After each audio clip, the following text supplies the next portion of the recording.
Hello, everybody. It's me again. I've been gone for the better half of the past few days, and honestly, I just needed another audit, you know? And of course, the day that I decided to come back, I have a diminishing headache, you know? But, I'll survive. Back to why I left and was starving y'all off these wisdom messages is because I just needed an audit. Sometimes there's a lot you're trying to do at once, and you're not really taking a step back to enjoy the moment. You know, sometimes discipline, you can't always depend on motivation, so you gear into just discipline and consistency. And the thing with discipline and consistency is that sometimes it's just you wire yourself that way and you just go on autopilot. You're just trying to get things done. You're supposed to do this, so you do it. And, every once in a while you do have to take a step back, which I have to keep reminding myself. It's just so silly. But, it's not silly at the end of the day, it's real. I have to keep reminding myself to take a step back and enjoy the process, really, even for this channel, even on different aspects of people's lives, of my life. Just a little personal info right there. Yeah, just the audit, see what's not working, take it out of your life and replace it with something that will work. And rest is biblical. We have to take rest sometimes. And I'm back. I'm better than ever. And if y'all notice on my other videos, I don't know. I don't know if I titled it if y'all can find it. If y'all can find it, then you'll notice that every time I come back from these sessions of auditing, I just feel a lot more breathy. I feel a lot more refreshed. I feel happier. I feel grounded. And that's why I advise y'all, anybody watching this, to definitely take a break to audit your life. No matter what it is or what you're doing, if you are in a conundrum of just consistency and discipline, and in your mind you feel, if I rest, then I might be failing myself. That is exactly when you know that you need an audit, you need a break, you need rest. Because you cannot imagine you were like a caveman, right? And your goal for today was to get food, eat, lay on the beach, and relax. At the end of the day, you still matter if you eat and then relax, eat and relax. You still matter. Which is also very silly to say, but a lot of people need that reminder. I needed that reminder. But back to what I missed, Valentine's Day.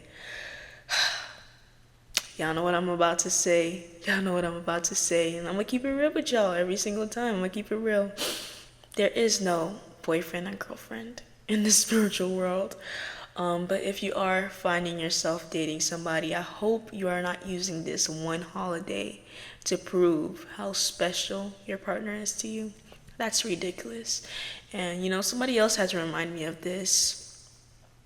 Even though I'm single, I have no Valentine, but somebody had to remind me of this, that they do not celebrate Valentine's Day because every day they're in love, and it's so small but so important, and we need people in this world to keep reiterating these rules to us. Really.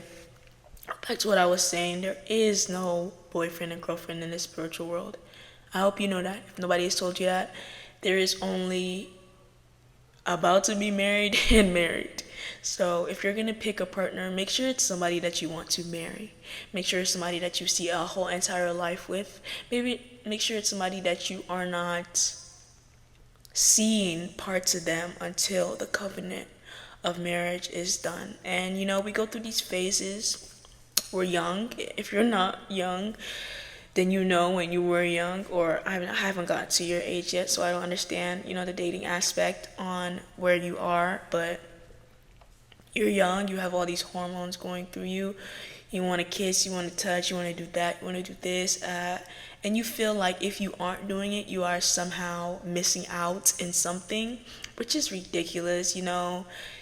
At the end of the day, we learned this in fifth grade puberty class, what sex is, in, out, in, out.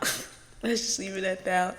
And it's the same thing with any aspect, whatever you do it as, it is the same thing, but it's completely different when you're in a covenant of marriage because it is somebody that you want to spend your life with. You did the spiritual investigating around them for either months, that being your friend, but you like them, but you aren't dating because there's this middle ground that we invented to make premarital engagement okay. We made it, and that's what dating is, really. You're kissing your boyfriend, you're having, these relationships with your boyfriend, you're having kids with a boyfriend, and I think that if you're at that point, you know better now. You should forgive yourself for that because you know, you know. But my thing is, if you would not marry somebody, why would you have kids with them? And this is not to judge you, this is just to think critically. If you do not see yourself as somebody for the rest of your life, why would you have children with them? It's a lot more than a government contract. It is a standing before God. And if you're watching this and you do not really understand the strength and the tremble that for you to stand with somebody else in front of God, the big God, to stand in front of them, in front of God, and say, hey God, you've seen my heart as I have been, courting this person, and you've seen my heart as I've been catering to this person, and I am just standing in front of you because I think this is the person I want to fall, not I think, I know this is the person that I want in my life forever.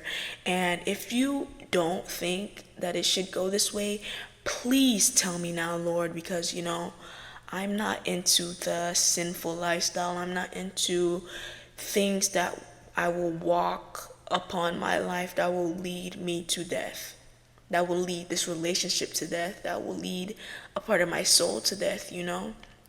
I don't want that for myself. So that's why I'm bringing it to you, God, as this covenant between, the man and the woman to create life, to spend life to each other. It's the whole thing is just so beautiful. It is the creation of life. And I feel like if you are not that big on a commitment, then either you need to strengthen your relationship with God, or you need to strengthen your relationship with yourself, or build your confidence, build your security to say that I love myself. I love where I'm at. And because I love this space I've created for myself, I've gotten a good amount of my goals done, and I just feel like I want to add somebody because it would be fun. This is just to add life into my life, a breath of fresh air into the life that I already live, not that I'm in this dark space and I just need a pillar of light. So boyfriend, or I'm in this dark space and I just need a breath of fresh air, so girlfriend. No, that is horrible. That is not marriage, that is cope. That is a coping mechanism. So if you need to strengthen your relationship with God, whoever God is making out for you, whoever is meant for you is probably in that exact same position, building themselves to be ready for you as you should be building themselves to be ready for you, for them. And everybody's not going to get married, but the beautiful thing is that it's not going to be like, I'm just not going to be married, and I'm going to be sad forever and lonely. No, the people who are not going to get married are not going to get married because they choose to not get married, because they understand why they should not get married. It's a relationship that you have to build. It's not just, I'm lacking. You do understand these things. That's why you go to the Lord, and I keep circling back to Jesus Christ. Love you, God, but you go to the Lord and you have to understand these. Ask for wisdom and understanding, And after you've done that, you look at that person and you present them to the Lord. Say, this is my yeah. And that person goes, yeah, this is my tutu. And we loved it. La, la, la. And we're gonna make children, and they're gonna be beautiful, and we're just gonna bring more life into life. We're gonna do it the right way, and anything can happen after that, but you already presented that person. People love to push the argument of, oh, it doesn't matter if we get married,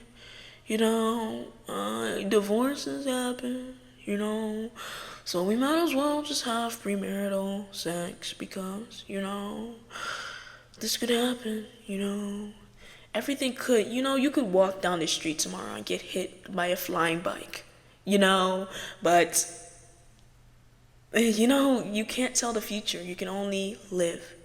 You can't control the past. You can only live. So live with life, because you can. Some people, create this facade of delusion that they understand what's gonna happen in the next second, or they could somehow control the past that has already happened. You walked into the capacity of your own knowledge, and all you can do is learn. That's why knowledge is such a powerful thing. Knowledge, if you can do anything in this world, is to gain knowledge, because it's so easy. Because once you know, you know. And if you choose to not know, you are introducing death into your life. That's why God says, don't lie. And you go, okay, I know that God said don't lie, but I'm going to lie anyway. And you realize, oh, I shouldn't have lied. I shouldn't have done that. Duh. Because you already knew, but you choose to not know. You understand? So thank y'all for listening. I'm so glad to be back. Post a comment, drop a comment in the description, and let's chat, guys. I missed y'all, and leave a like on this video. God bless.